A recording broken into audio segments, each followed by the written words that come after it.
김종의 시인의 잡초뽑기라는 제목의 시가 있습니다. 호미로 흙을 파면서 잡초를 뽑는다. 잡초는 내 손으로 어김없이 뽑혀지고 뽑혀진 잡초는 장외로 사라진다. 옥석을 구분하는 나의 손길이 떨린다. 하늘은 이 잡초를 기르셨으나 오늘은 내가 뽑아내고 있다. 밭을 절반쯤 매면서 문득 나는 생각한다. 이 밭에서 잡초로 뽑혀나갈 명단 속에 어느새 내 이름도 그곳에 있구나. 이 시인은 떨리는 손으로 잡초를 뽑고 있습니다. 그는 자기 자신을 생각하고 있습니다. 자, 예수님께서는 천국은 마치 농사를 짓는 것과 같다라고 말씀하셨습니다. 여러분, 농사를 지어본 적 있으십니까? 농부가 밭에 씨를 뿌립니다. 그 씨가 자라서 성장하는 중입니다. 그런데 문제가 생겼습니다. 분명히 좋은 씨를 뿌렸는데 그 밭에 가라지가 섞여서 자라고 있습니다. 분명히 좋은 씨만 뿌렸는데 이 가라지는 어떻게 생겼을까요? 농부는 좋은 씨를 뿌렸는데 어떻게 이 가라지가 자라고 있을까요? 심지도 않은 데서 잡초는 어떻게 생겼습니까? 본문에서 사람들이 잘 때 원수가 와서 곡식 가운데 가라지 씨를 뿌렸다고 했습니다. 그래서 우리는 깨어 있어야 합니다.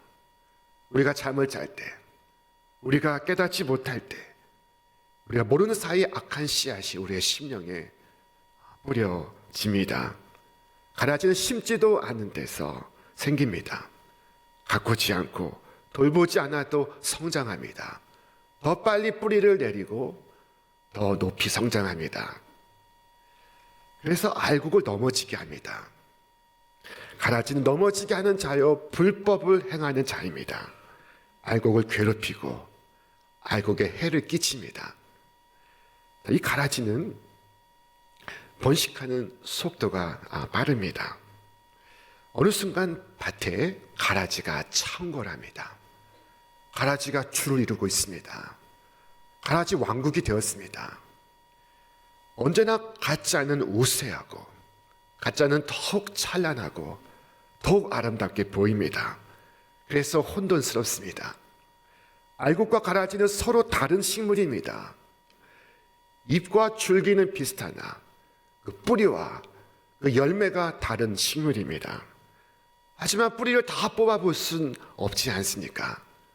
더구나 가라지는 곡식과 그 뿌리가 얽혀서 자라고 있습니다. 가라지를 뽑다가 곡식까지 뽑힐 수 있습니다. 그래서 열매가 맺히기까지 기다려야 하는 것입니다.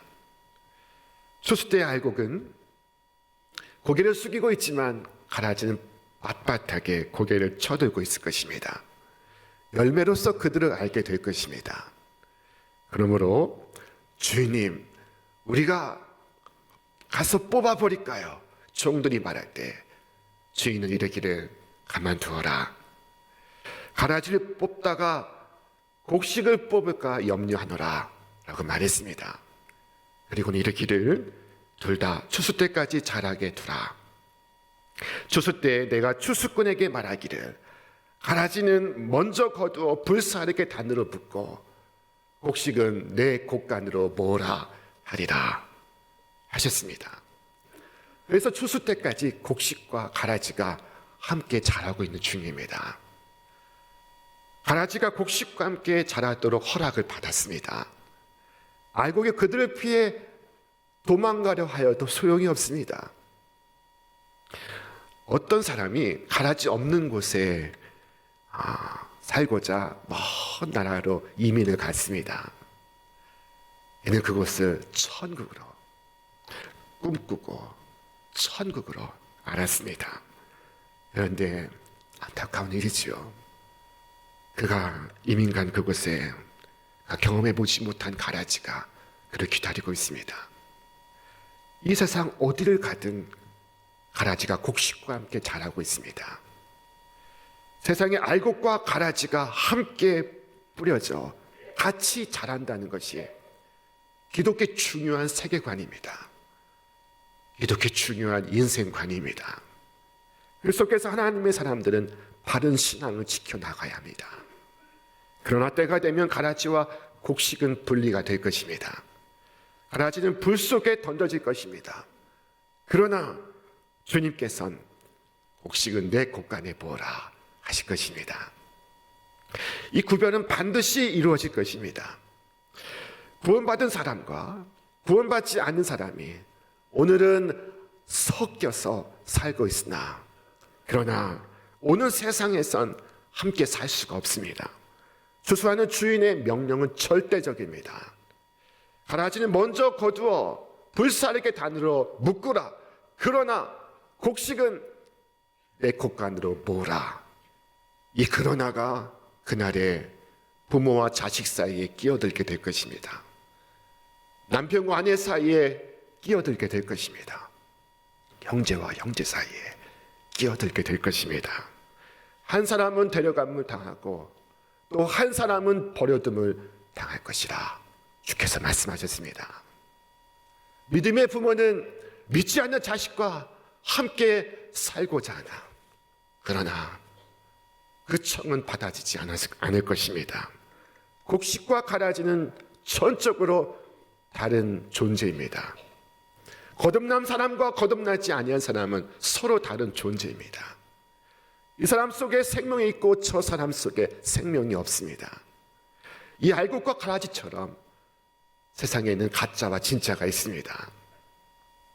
가짜가 왜 생기냐고요? 진짜가 있어서입니다. 다이아몬드가 귀한 물건이 아니라면 왜 그 모조품이 있겠습니까? 수많은 가짜와 거짓이 있습니다. 기독교에도 이단과 사이비가 있습니다. 성경에는 가짜 형제라고 하는 가짜 교인도 있고 다른 복음이라고 하는 가짜 복음도 있으며 가짜 의도 있습니다. 심지어 가짜 그리스도 곧 적그리스도가 있습니다. 사단의 회당이라고 하는 가짜 교회도 엄연히 존재합니다. 어느 순간 밭에 가라지가 창궐하듯이 어느새 오늘 세상에 이단과 사이비가 창궐하고 있습니다. 그러나 마지막 날이 이르면 가짜는 견디지 못할 것입니다. 지금은 그 새를 과시할지라도 말입니다. 주인은 종들에게 말했습니다. 가만두어라. 가라지를 뽑다가 곡식을 뽑을까 염려하노라. 주인은 가라지를 뽑다가 곡식을 뽑을까 염려하고 있습니다. 때때로 우리는 이것은 악이다 라고 규정하고 뽑고 나면 아닌 경우가 있습니다. 이 사람은 정말 구제할 수 없는 사람이다 판단하지만 그러나 이해하고 보니 그 속에 하나님의 형상이 있는 경우가 있습니다. 오래전 밥을 먹기 어려웠던 시절이 우리에게도 있었습니다. 어느 초등학교 선생님이 하루는 한 학생 몸에서 술 냄새가 나는 것을 보았습니다. 그날은 그냥 지나갔습니다. 그런데 그 다음 날에도 이 아이의 몸에서 술 냄새가 나고 있었습니다. 그래서 선생님 생각했습니다. 이 아이가 틀림없이 아버지가 먹다 남은 술을 몰래 마시고 왔구나. 그리고 그 학생을 호되게 호통칠 마음으로 교무실로 불렀습니다. 그리고 말했습니다. 너 아침에 술 마시고 왔지? 그리고 그를 나무라기 시작했습니다. 근데 아이가 설명하기 시작합니다. 선생님, 아닙니다. 저는 술을 마셔본 적이 없습니다. 먹을 것이 없어서 양조장에서 버린 술 찌꺼기 주워다 먹고 아침에 왔을 뿐이에요. 이 기막힌 사연을 듣고 선생님은 성급히 화낸 것을 후회했습니다. 그 아이를 끌어안고 내가 너를 잘못 생각했다. 내가 너를 의심했다. 라고 회개를 했다는 것입니다. 사람은 외모를 보거니와 하나님은 중심을 보신다고 했습니다. 그러므로 모으는 것은 사람들이 할 수 없습니다. 사람들이 할 수 있는 일이 아닙니다. 그것은 숙련된 추수꾼이 행하는 일입니다. 비유 속의 농부는 주님이십니다. 그러나 그 추수꾼은 천사들입니다. 39절에 이르기를 추수꾼은 천사들이니 라고 말씀하고 있습니다. 사람들은 실수할 수 있으나 천사는 곡식과 가라지를 분별하는 일에 결코 실패하는 일이 없습니다. 천사는 성도를 다 알아봅니다. 왜냐하면 죄인이 눈물로 회개할 때 그 자리에 천사가 함께 있었던 것입니다. 우리가 섣불리 가라지를 뽑지 말아야 할 이유가 있습니다. 그것은 앞으로 인생이 어떻게 변할는지 알 수가 없어서입니다. 여러분, 나의 삶을 보십시오. 나는 한때 가라지였습니다. 나는 한때 주님과 상관이 없었습니다. 그러나 하나님은 나를 바꾸셨습니다.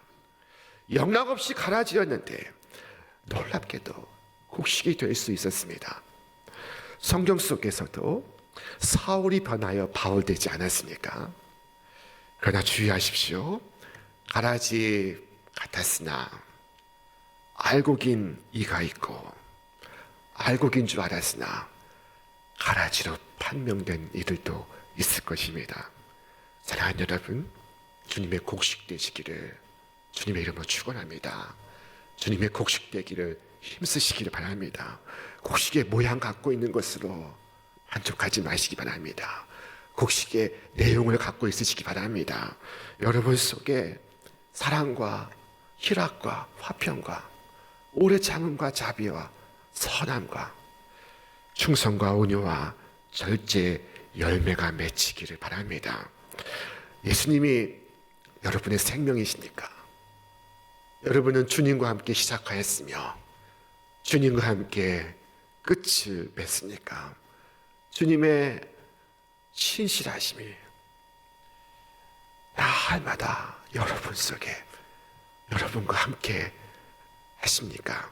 여러분 주님을 바라보십니까? 그것을 고백하십니까? 인정하십니까? 종들은 조급했습니다. 당장 심판을 해서 결단을 내려고 합니다. 가서 뽑아버릴까요? 주인에게 묻지만 주인은 가만두어라 말씀하십니다. 하나님의 인내하심이 그와 같습니다. 하나님은 오래 참으십니다. 그것은 나를 위한 것입니다. 하나님은 나를 참으시고 있습니다. 하나님의 인내를 만홀히 여기지 않기 바랍니다.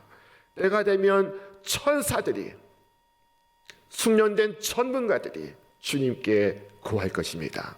우리 말씀 같이 읽겠습니다. 천사가 성전으로부터 나와 구름 위에 앉은 이를 향하여 큰 음성으로 외쳐 이르되 당신의 낫을 휘둘러 거두소서. 땅에 곡식이 다 익어 거둘 때가 이르렀음이니이다. 그때가 멀지 않았습니다. 사실은 그때가 이미 임하였습니다. 주께서 말씀하셨습니다. 같이 읽겠습니다. 너희가 넉 달이 지나야 추수할 때가 이르겠다 하지 아니하느냐. 내가 너희에게 이르노니 눈을 들어 밭을 보라. 휘어져 추수하게 되었도다. 오늘 우리가 하나님의 심판에 관한 이야기를 하면 사람들이 비웃습니다. 그러나 여러분, 그 영혼이 정말 구원받길 바란다면 믿음에서 흘러나오는 뜨거운 사랑으로 주님의 두려우심에 대해서 말씀하시기 바랍니다. 우리 주 예수 그리스도만큼 은혜로우신 분은 없습니다. 그러나 우리 주 예수 그리스도만큼 우리와 천둥과 같이 말씀하신 분도 없습니다. 주님은 천국과 지옥 그리고 두려운 심판에 대하여 말씀하셨습니다. 주께서 말씀하시기를 거기에는 구더기도 죽지 않고 불도 꺼지지 아니하느니라. 자, 또 말씀 같이 읽겠습니다. 그들은 영벌에 의인들은 영생에 들어가리라 하시니라. 오늘도 성령께서는 우리에게 말씀하십니다. 너는 네 죄를 가지고 지옥에 들어가려느냐? 아니면 그 죄를 버리고 그리스도를 믿고 천국에 들어가겠느냐? 여러분, 이 문제를 두고 양자택일하여야 합니다. 어떤 사람은 세상에서 사업하면서 얼마나 열심인지 모릅니다. 얼마나 적극적인지 모릅니다. 그는 거래를 성사시키기 위하여 물불을 가리지 않습니다. 그는 마침내 사업을 성공시킵니다. 그러나 자신의 영혼에 대하여는 크게 신경 쓰지도 않으며 귀하게 여기지도 않습니다. 그는 영혼을 사소한 문제로 장난으로 여기고 있습니다. 그러나 정반대로 행하여야 하는 것입니다. 영혼에 대하여는 강하게 붙들고 세상에 대하여는 느슨한 손으로 붙잡고 있어야 합니다. 주께서 말씀하지 않으셨습니까? 같이 읽겠습니다. 그날에 만일 사람이 지붕 위에 있고 그의 세간이 그 집 안에 있으면 그것을 가지러 내려가지 말 것이요 밭에 있는 자도 그와 같이 뒤로 돌이키지 말 것이라. 세간살이 다 손 놓고 돌아가지 말라고 말씀하십니다. 여러분, 우리는 세상을 느슨한 손으로 붙잡고 있어야 합니다. 내가 이럴 때 우리 언제라도 그것을 내려놓을 수 있어야 합니다. 가라지를 뽑지 않는 때는 또 이유가 있습니다. 그것은 때로 가라지도 필요한 때가 있어서입니다. 가라지는 알곡으로 하여금 건강한 알곡으로 성장하게 합니다. 일본 사람들은 북해산 청어를 참 좋아한다고 합니다. 그런데 저 먼 바다에서 청어를 잡아오면 청어는 시들시들해지고 그리고 상당수가 죽었습니다. 일본 사람들은 죽게 된 것을 번내 아쉬워했습니다. 그런데 한 어부가 잡아온 청어는 유독 싱싱했고 그리고 대부분 살아 있었습니다. 그 이유는 이 어부가 청어를 가져올 때 청어의 천적인 바다 메기를 한 마리 잡아 청어 속에 넣었던 그 때문입니다. 청어들은 메기에게 잡아먹히지 않기 위하여 잔뜩 긴장하고 생존 본능을 발휘합니다. 그 과정에서 청어는 살아서 싱싱하게 무태에 도착합니다. 자신을 공격하는 메기에 대한 청어의 스트레스가 생존 본능을 불러일으킵니다. 메기를 피해 도망을 다니느라 청어는 죽을 수가 없습니다. 아니, 무사하여 여건이 평안하면 좋은 것 같으나 꼭 그렇지 않습니다. 하나님은 그 과정을 통하여 성도의 본능을 일깨웁니다. 그 과정을 통하여 의인을 연단시키십니다. 가라지와 함께 하는 것은 참으로 괴롭고 고통스러운 시간입니다. 그러나 고난 속에서 하나님의 백성은 훈련을 받고 연단을 받아서 의의 열매를 맺습니다. 오직 예수가 그의 심령에 자리 잡습니다. 전적으로 주님을 바라봅니다. 여러분, 선과 악이 왜 공존하느냐고 묻지 마시기 바랍니다. 있어야 하겠기에 있는 것입니다. 악 때문에 있는 것이 아니요 선 때문에 있는 것입니다. 어거스틴이 유명한 말을 했습니다. 악인은 선인에게 인내와 온유를 가르치고 선인은 악인에게 회개를 가르친다. 종들은 알곡을 위해 가라지를 뽑자고 하지만 주인은 그 알곡을 위해 가라지를 가만두어라 하십니다. 그리고 마침내 천사들에게 주의 명령이 임합니다. 곡식을 모으라. 주님은 곡식을 모으라 하셨습니다. 다른 것 모으면 안 됩니다. 오직 곡식만이 주님의 곡간으로 옮겨져야 합니다. 신자는 아니지만 존경받는 분들이 있습니다. 매우 양식 있고 매우 교양 있고 매우 학식 있는 분들이 있습니다.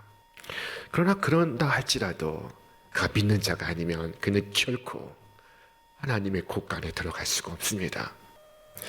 주께서 하신 말씀에 귀 기울이시기 바랍니다. 주께서 하신 말씀은 곡식을 모으라였습니다. 곡식과 같은 것을 모으라, 그와 비슷한 것은 다 모으라 말씀하지 않으셨습니다.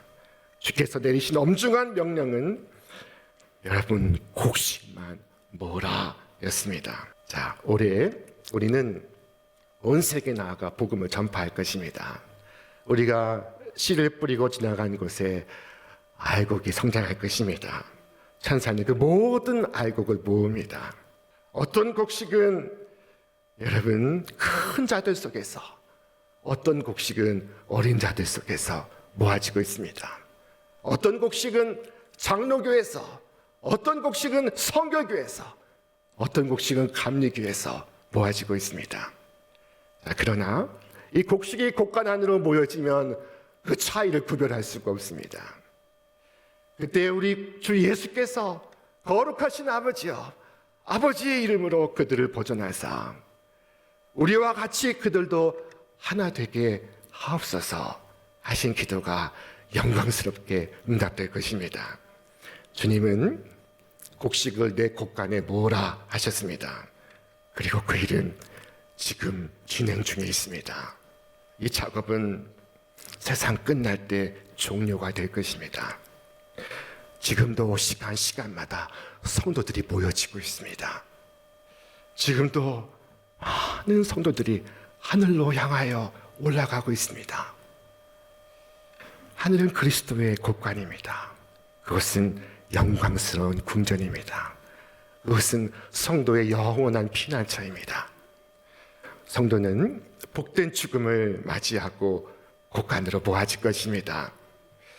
우리도 장차 그러할 것이며 그것을 위하여 우리도 익어가고 있습니다. 언젠가 우리도 하나님 아버지의 집으로 가게 될 것입니다. 그때를 위하여 성경은 이처럼 말씀하고 있습니다. 그 후에 우리 살아남은 자들도 그들과 함께 구름 속으로 끌어올려 공중에서 주로 영접하게 하시리니 그리하여 우리가 항상 주와 함께 있으리라. 그러므로 이러한 말로 서로 위로하라. 사랑하는 여러분, 의인의 부활은 옷을 갈아입고 영광 중에 오시는 주님을 맞이하는 것입니다. 지금 우리의 육신이 작업복과 같다면 부활하는 우리의 몸은 주님을 예배할 때 입고 나오는 이 예복과도 같습니다. 깨끗한 옷과도 같습니다. 다리 저는 이는 더 이상 다리를 절지 않을 것입니다. 지팡이를 짚던 이는 지팡이를 짚어 던질 것입니다. 맹인은 눈을 뜨게 될 것입니다. 우리는 세상의 마지막 때를 살고 있습니다. 하늘과 땅을 지으신 주님께서 그러하다고 말씀하셨습니다. 이 마지막 때를 지나가며 살아가며 주님을 더욱 바라고 주님을 더욱 사랑하고 거룩한 의의 열매를 맺으며 이 땅의 온 가족을 천국의 한 가족으로 인도하시길 바랍니다. 의인들을 재촉하고 죄인들을 강권하고 저들을 피난처 되신 주께로 인도하시기 바랍니다. 그리하여 우리가 저 영원한 나라에서 다 함께 모여 기쁘고 즐거운 노래를 부를 수 있게 되길 바랍니다. 오 주여, 저의 마지막이 그와 같게 하옵소서. 기도하는 여러분 위에 이제와 영원토록 한없는 주의 은혜가 여러분과 함께 하시기를 주님의 이름으로 축원합니다.